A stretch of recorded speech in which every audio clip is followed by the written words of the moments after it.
In the blink of an eye, at the age of 13, my world plunged into darkness. I, Alice, who once lived in a world of happiness, suddenly found myself at the center of a profound and bizarre family decision, a forced marriage to David, my father's sister's son. A path filled with untold pains, stolen joys, and battles that took place behind the curtains of a seemingly peaceful home. My father was a shopkeeper, and our situation was relatively good. I had everything I wanted. The only problem was my father's obedience to his mother and sister. Whatever his mother or sister said, he would listen to immediately. The only thing he hadn't agreed to, despite my mother's resistance, was to let me and his sister's son, David, marry each other. Time passed. My aunt and grandmother so persistently whispered in my father's ears that he agreed to our marriage. My mother, despite all her efforts, couldn't prevent it. My father was a man of his word. As a child, I didn't know what future awaited me. After a lot of arguments and upset between my parents, they finally set a date for the marriage. Exactly 1 week later, on a Saturday, we got married in a very simple ceremony at the registrar's office. Since our marriage was so simple, I wished for a grand wedding. But whenever we went out for wedding shopping, they didn't respect my opinion at all. At that time, they only gave me $10 to buy wedding stuff. Even my ring wasn't of my choice. David, too, was under his mother's thumb, and our engagement period passed with fights and arguments.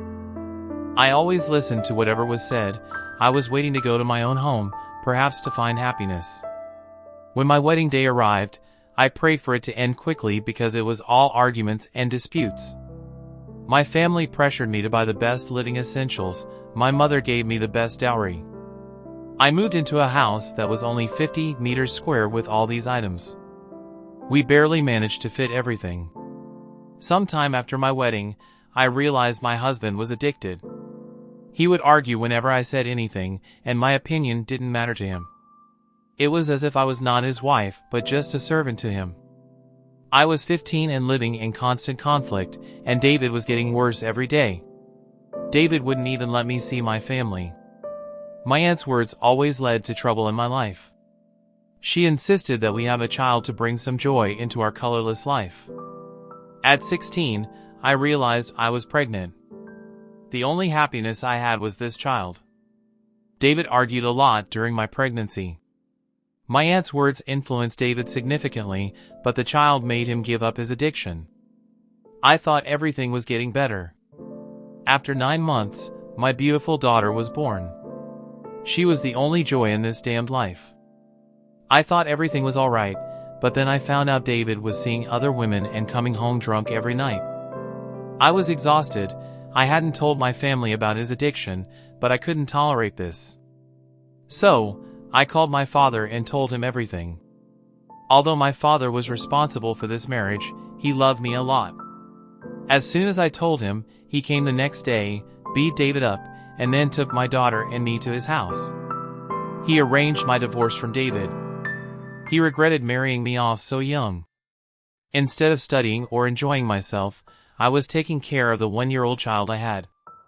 I had turned 17, and all this time, I had been living in misery. Until I started working at a beauty salon. Mrs. Isabel was the owner. She taught me a lot about hairstyling and helped me overcome my depression. One time, as we were leaving, a man honked at us from behind. I initially thought he was a nuisance, but Mrs. Isabel said it was her brother and insisted I get a ride with them. I refused at first, but she persisted, and I ended up getting in the car. I sat in the back seat and took a look at the man in the mirror. I had thought he would be older, but he was no more than 25 years old. They dropped me off at my house, and that night I couldn't stop thinking about Mrs. Isabel's brother. I was very attracted to him. A month had passed since that incident. One day, Mrs. Isabel said her brother liked me, which made me very happy inside. However, I knew if he found out I was divorced and had a child, he wouldn't accept me. I told Mrs. Isabel, "Sorry, but I don't intend to marry." She seemed a bit upset but didn't show it. That night, when I went home, I was very upset, wondering why I didn't have the right to live a life. A week later, I finished work early. On my way home, a car honked at me. It was Mrs. Isabel's brother. At first, I refused to get in, but after he insisted a few times, I did. We talked a bit, and I found out his name was Alex, a very warm-hearted guy. He asked why I didn't accept his sister's request. I didn't know what to say and hung my head. He pleaded, "Please tell me, I like you." When he said that, I was thrilled but didn't respond. He asked again. I looked up and said, "I'm divorced and have a 1-year-old child." It was clear he was shocked. Understandably, I was only 17. We didn't speak until we reached my street. When we arrived, I was about to get out when he said, "My sister won't be at the salon tomorrow, but I'll come for you the day after and I'd like you to bring your daughter." He said goodbye, closed the door, and left. I was completely shocked, feeling a mix of happiness and worry. I thought about it all night. I was a bit scared but happy that he wanted to see my daughter. The day passed and I went to sleep happily. The next day, I dressed my daughter in a pretty outfit and took her with me. Throughout the journey, Alex kept talking and laughing with my daughter. He was so affectionate with her, as if he was her father. David, since our divorce, had not once shown any interest in his child. Alex and I fell in love, and after all the hardship, I finally experienced the taste of love.